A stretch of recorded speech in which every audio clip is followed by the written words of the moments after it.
Assalamualaikum warahmatullahi wabarakatuh.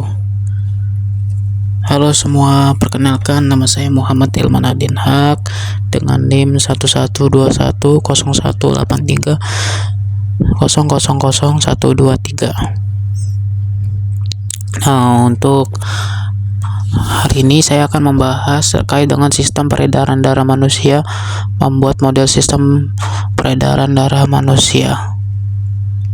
Adapun alat dan bahannya yaitu botol air mineral 600 ml 6 buah, selang plastik bening diameter 8 mm kurang dari 3 meter, papan triplek atau kayu bekas atau karton, daur ulang berukuran 50 x 60 cm, gunting atau cutter atau pisau, 2 buah ballpoint bekas, terus ada air dan juga pewarna makanan warna merah, terus selotip besar atau double tape, terus ada plastisin atau lem tembak, terus ada busa karet, terus ada lilin untuk memanaskan paku, spidol permanen, dan kertas berukuran 6 x 10 cm atau kertas label.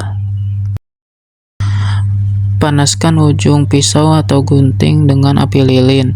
Lubangi bagian tutup botol dan bagian bawah botol air mineral kurang lebih seukuran diameter selang plastisin agar bisa dimasukkan. Lalu beri label setiap botol dengan nama bilik kiri, bilik kanan, serambi kiri, serambi kanan, paru-paru, dan seluruh tubuh. Lalu tempelkanlah pada masing-masing botol.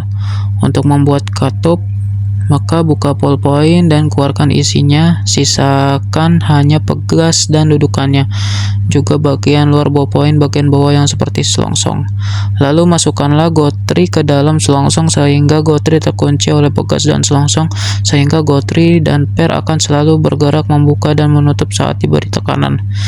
Lalu sambungkanlah botol satu dengan botol lainnya agar selang menembus dari dasar botol dan tutup setiap botol. Alur penyambungan selang terdapat pada gambar. Gunakan item lem tembak atau plastisin di setiap lubang yang dilalui selang jika terasa longgar. Lalu selanjutnya ada pasang katup dari ballpoint di antara bilik kiri dan serambi kiri seperti gambar. Pastikan setiap sambungan benar-benar kedap udara dengan menambahkan lem tembak, bisa diganti lem Heltico rubber di setiap sambungan selang. Cek kebocoran jika diperlukan dengan mengisi air ke dalam botol melalui botol paru-paru. Buang air setelah dipastikan susunan air tidak bocor. Rekatkan selang pembuang udara pada permukaan triplek atau karton menggunakan selotip besar atau double tape. Lalu campurkan air dengan pewarna merah, lalu masukkan air tersebut ke dalam melalui bagian paru-paru atau tubuh. Lalu uji cobalah model sistem peredaran darah yang telah Anda buat dengan cara memompa botol bilik kiri. Perhatikan jalanan cairan sepanjang sistem peredaran darah. Lalu ulangi percobaan dengan memompa bilik kanan. Amati jalannya cairan sepanjang sistem peredaran darah. Lalu terakhir, ulangi percobaan dengan cara memahan gotri dengan pada pegas antara bilik kiri dan serambi kiri. Hal ini menggambarkan tersumbatnya pembunuh darah. Adapun hasil pengamatan, bahwasannya peredaran darah kecil adalah sirkulasi peredaran darah yang mengalir dari jantung ke paru-paru dan kembali ke jantung juga, atau dengan sistem peredaran kecil bilik kanan, yang mana yaitu arteri paru-paru, kaven dan biri jantung pemilik jantung. Dan proses sirkulasi peredaran darah besar berawali dari jantung atau dari pemompa darah, lalu mengalirkan ke darah kotor, ke paru-paru, dan kembali ke jantung atau lalu balik lagi dengan urutan atau bilik kiri atau pembuluh nadi, pembuluh kapiler, pembuluh balik atas, dan pembuluh balik bawah, dan yang terakhir lalu balik ke jantung. Maka kesimpulannya, hasil percobaan menunjukkan bahwa sistem peredaran darah terdiri dari dua bagian utama, yaitu peredaran darah besar dan peredaran kecil.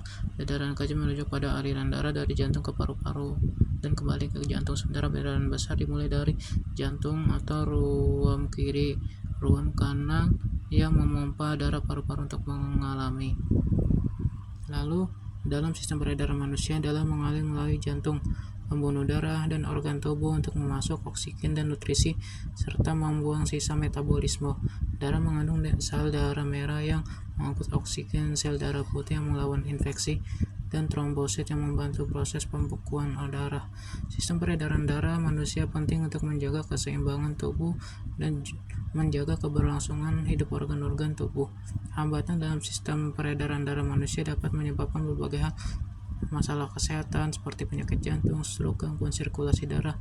Oleh karena itu, menjaga kesehatan sistem peredaran darah merupakan hal yang penting untuk menjaga kesehatan tubuh secara keseluruhan. Baik, terima kasih. Sekian dari saya. Wassalamualaikum warahmatullahi wabarakatuh.